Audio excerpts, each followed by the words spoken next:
E hoje eu recebo aqui nos nossos estúdios o médico veterinário José Henrique Saraiva Borges, ele que sempre aparece aqui na tela com a gente para tratar de assuntos que são muito importantes para o setor do agro. Inclusive hoje a gente fala sobre o período das águas, que exige um pouco mais de atenção com o manejo na pecuária. Isso porque existem doenças comuns que surgem e podem acometer o rebanho, gerando prejuízo nas propriedades, além, é claro, de prejudicar a saúde do animal. Zé Henrique está aqui do meu lado, a gente vai bater um papo sobre esse assunto. Está chovendo bastante, né? Principalmente aqui em Campo Grande, mas a gente acompanha em outros estados do Brasil que o volume de chuva nesse período é um pouco mais intenso. Como que isso interfere na pecuária no Brasil? Bom dia, Vinícius. Bom dia. Com o aumento das chuvas, aumenta a umidade na terra, no ambiente onde se encontram os bovinos e equinos. E com esse aumento da umidade também predispõe ao aumento de doenças e de parasitas. É nesse momento que a gente tem a famosa tristeza parasitária, bem comum, a doença causada por parasita. Então, existem controles estratégicos para evitar a doença. Porém, nesse período é normalmente quando se falham esses controles estratégicos, essas doenças aparecem. E nelas a gente pode citar os parasitas internos, que são os endoparasitas, e os externos, principalmente o carrapato, nesse período que é um período de grande desenvolvimento deles. Então, os amigos deveriam ficar bem atentos aos animais quando ficarem tristes, pararem de comer, diminuírem o ganho de peso ou produção de leite, ficarem atentos a essas doenças causadas por parasitas, tá? Cor de mucosa muito comum, muito observada nos rebanhos de ovinos, que tem a escala de cor de mucosa que os criadores controlam bastante, e isso dá para se puxar também para o bovino. Como que faz para ter esse controle, por exemplo, do carrapato? Não dá para você exterminar ele da pastagem. Você tem forma de controlar? Tem sim. O extermínio até não é indicado no nosso país, porque existem várias doenças causadas pelo carrapato, e se a gente exterminar de uma propriedade, quando você tira esse rebanho dessa propriedade, ele fica muito suscetível a doenças na próxima propriedade. Então a gente tem que fazer um controle, por isso que o termo é controle estratégico. A Embrapa ela recomenda o controle no início das águas, seria novembro, meio das águas, que é onde a gente está agora, que a gente deveria trazer o rebanho ao mangueiro e controlar o carrapato, e no final das águas seria o controle estratégico. A gente vê aí na tela imagens também de confinamento. É um ambiente onde esse período pode ser um pouco mais propício para a doença? Ou é igual na questão de tanto confinamento quanto pastagem? No confinamento, no período seco, a gente tem muita doença respiratória em função da poeira. Nesse período, é muito comum as doenças veiculadas pelas moscas e carrapatos. Então, a gente tem que ficar mais atento à diarreia, porque os bovinos em confinamento, eles costumam beber muita água que fica acumulada no chão. Poucos sabem, mas eles preferem água quente. O bovino, se a gente tiver uma água gelada e uma quente, eles sempre vão optar pela água mais quente. Por isso que eles bebem a água do chão, a água suja, ao invés da água fresquinha que fica no bebedouro. Isso é estratégico da espécie. Então, a diarreia seria o ponto-chave na transmissão de problemas nessa época. Um outro fator é a mosca. O controle de mosca tem que ser muito bem executado nesse período, porque a mosca também veicula muitas doenças. Agora, Zé, depois que o problema aparece, a gente tem que resolver, né? Como que trata? Como que vai lá? Principalmente nesse período, porque assim, dá uma pancada de chuva, daqui a pouco chove de novo. Como que fica o trabalho do pecuarista nesse momento? Fica bastante intenso. A miíase, né, as famosas bicheiras são muito comuns. Então, nesse período, a gente tem que ficar muito atento a qualquer feridinha que o bovino tiver, a gente usar remédios para evitar a proliferação de miíase. Isso, para mim, é um desespero, porque eu trabalho muito com cirurgia, então, nesse período, eu fico muito atento à bicheira nas minhas cirurgias. E existem estratégias, a gente tem vários produtos no mercado de longa duração, e eu recomendo bastante, nesse período, esses produtos que duram mais de mês, o seu princípio ativo atuando no bovino, seria uma estratégia para a gente evitar esses problemas tanto de carrapato quanto de moscas nesse período. Cuidado, inclusive, no trato do bezerro, né, quando nasce, por conta do umbigo e tal, né? Então, o umbigo é o principal controle que eu vejo na maternidade. Poucos também se atentam que o umbigo tem comunicação com o fígado e com a bexiga. Então, não é só um tecidozinho que está externo, que se a gente tem que jogar um veneninho, mata o bicho. A gente tem que pensar que se qualquer problema infeccioso ou de miíase, né, bicheira, no umbigo, a gente pode levar problemas para a bexiga e para o fígado, e muitas vezes essa infecção fica sistêmica e ela chega pelo sangue à articulação. Aqui no estado a gente chama muito do bezerro caruara, que são aquelas infecções que tem na articulação, que o bezerro fica manco para o resto da vida, as articulações ficam enrijecidas, duras, né? A famosa anquilose, quando não vem a óbito. E aí precisa ter todo esse cuidado. Um ponto interessante também é que na pecuária leiteira a gente também enfrenta esse tipo de problema, talvez de uma maneira até um pouco mais aguda, né? Como que é esse trabalho com a pecuária de leite? Qual que é a diferença para a pecuária de corte? A de leite é muito difícil a gente conter a lama. Nesse período, com solo muito úmido, o casco fica mais amolecido e predispõe a problemas no casco.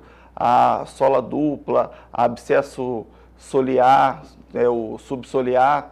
Então a gente teria que ter um controle mais rigoroso no casco desses animais. Qualquer sinal de claudicação, a gente deve pegar esse animal e fazer uma limpeza e uma inspeção do casco para poder evitar que isso venha a piorar, e seria uma das principais causas de perda de bovino leiteiro, o problema no casco junto com o da mastite.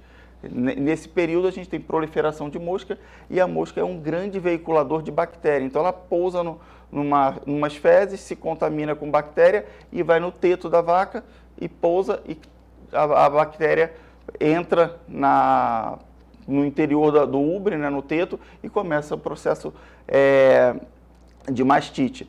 Ou então ela acaba a retirada do leite, o esfíncter do teto está aberto, ela deita na lama. Por isso que é muito comum, quando o animal sai da ordenha, ele vai comer, porque ele mantém-se um tempo em pé, e com isso dá tempo do esfíncter fechar nesse período.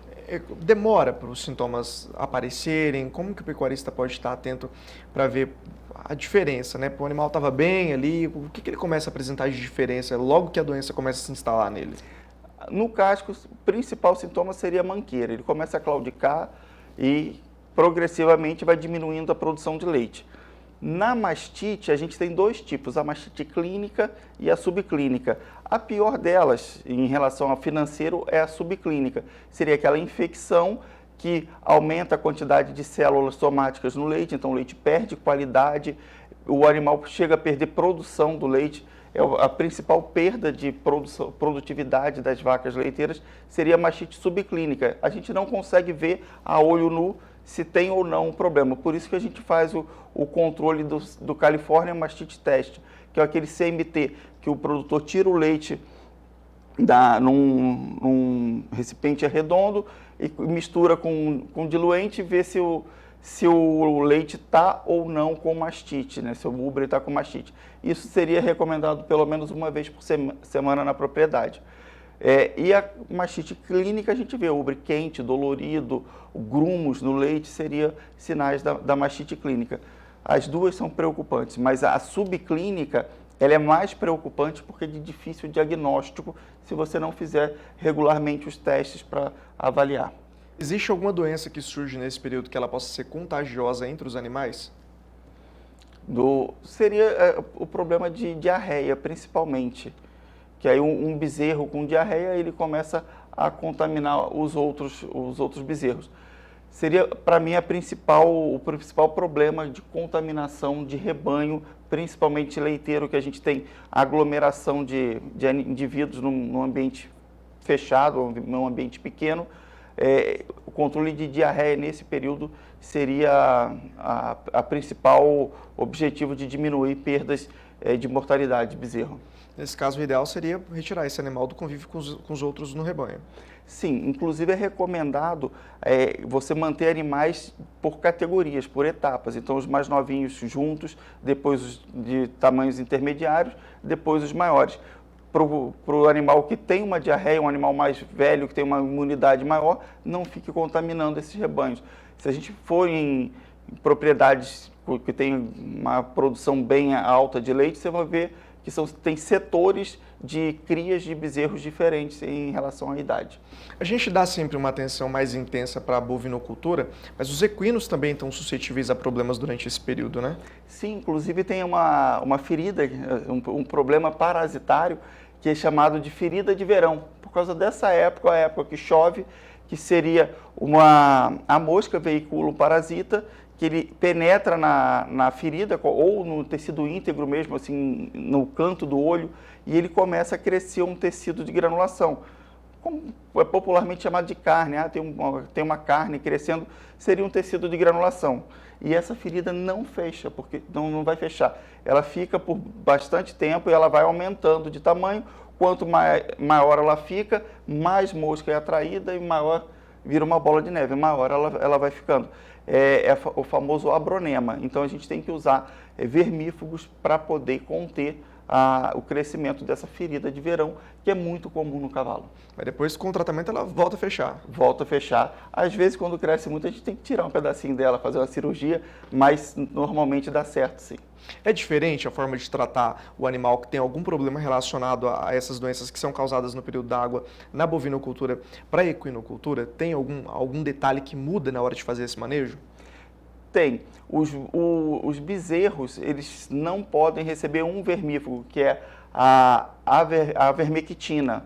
Os potros já podem. Então tem uma diferença que, às vezes, o criador de bovino fica com medo de dar remédios do princípio ativo a vermectinas, a vermectina para o cavalo, para o potrinho, mas não tem problema da abamectina, desculpa, eu falei errado, é a abamectina, o princípio ativo. Tá? Seria esse o principal problema. Tem relação com a alimentação também? Tem que ter um cuidado maior, uma alimentação mais balanceada para ajudar o animal a passar pelo período das águas? Toda alimentação bem feita melhora a imunidade dos animais e dos humanos também, né? Nesse período de pandemia que a gente passou, isso foi sempre ressaltado, tem que se alimentar, vitaminas, o consumo de vitaminas aumentou muito nesse período, exatamente para a gente melhorar a nossa imunidade. Então, sempre um animal desnutrido ou que tenha dificuldade na alimentação, ele é sim um animal mais suscetível a doenças e as doenças parasitárias, tanto as bacterianas, as virais e as parasitárias. Além da ferida de verão, que outro problema a gente encontra na equinocultura? O mesmo problema do bovino em relação ao umbigo. O cavalo ele é ainda mais sensível que o bovino. A gente está acostumado a tratar uma vez só o umbigo do bovino, no máximo duas. No cavalo a gente trata 4, 5 vezes por dia durante uma semana esse umbigo, porque ele é extremamente sensível a problemas no umbigo. E as diarreias em potros são muito mais sérias do que na bovinocultura. Então, os potros que pegam diarreia, que desenvolvem diarreia, eles têm uma probabilidade de morte muito maior do que a do bezerro, que já morre também quando a gente não trata desse problema. Pode surgir no cavalo também problema relacionado ao casco nesse período de água? Sim, pode. Inclusive aqui no Mato Grosso do Sul e no Mato Grosso a gente tem uma raça que tem um casco muito resistente à umidade, que é o famoso pantaneiro, né? Foi uma raça desenvolvida no Pantanal e eles são resistentes. Então todos os equinos fora dessa raça, eles têm sim muitos problemas com a umidade. Isso é muito comum até em baia, que a baia não é muito limpa ou deixa lama. Os problemas de casco são muito comuns, né, em lugares úmidos. É importante dizer para quem está acompanhando também que tem diferença na forma como a doença do casco se manifesta no bovino e no equino, né? Como que pode perceber? O equino, ele demonstra mais agudo a qualquer problema no casco. Então, qualquer lesão vinda do casco do cavalo, ele rapidamente manca. O bovino, ele segura um pouco mais, ele demora para demonstrar a dor, não só no casco, mas em todas as doenças, o bovino, ele consegue ir escondendo essa dor e quando a gente percebe, ela já está mais evoluída do que no equino, seria mais agudo a sua resposta. A gente brinca falando que o cavalo é muito sensível, é um animal grande e sensível. Realmente, ele demonstra a dor com muita mais facilidade do que no bovino. Zé, a gente vai caminhando para o final da nossa entrevista, mas eu queria que você deixasse um recado aí de atenção para tanto quem está atuando na área da bovinocultura quanto para o pessoal que está cuidando aí dos equinos, né? A gente sabe que é o momento de passar esse recado. Quiser deixar suas redes sociais também para quem quiser entrar em contato, de repente esclarecer alguma outra dúvida, é o momento. Então, nesse período, a gente tem que ficar muito atento à proliferação de mosca. Existem vários controles estratégicos para a mosca, que ela é veiculadora de várias doenças, e as doenças causadas por parasitas. Tanto o carrapato, nessa época, desenvolve demais, quanto os vermes, né, os endoparasitas que vão proliferar. E sempre que tiver um sinal de diarreia crônica, o animal ficar triste, parar de comer, fique atento nesse período que provavelmente pode estar relacionado a essa famosa doença parasitária.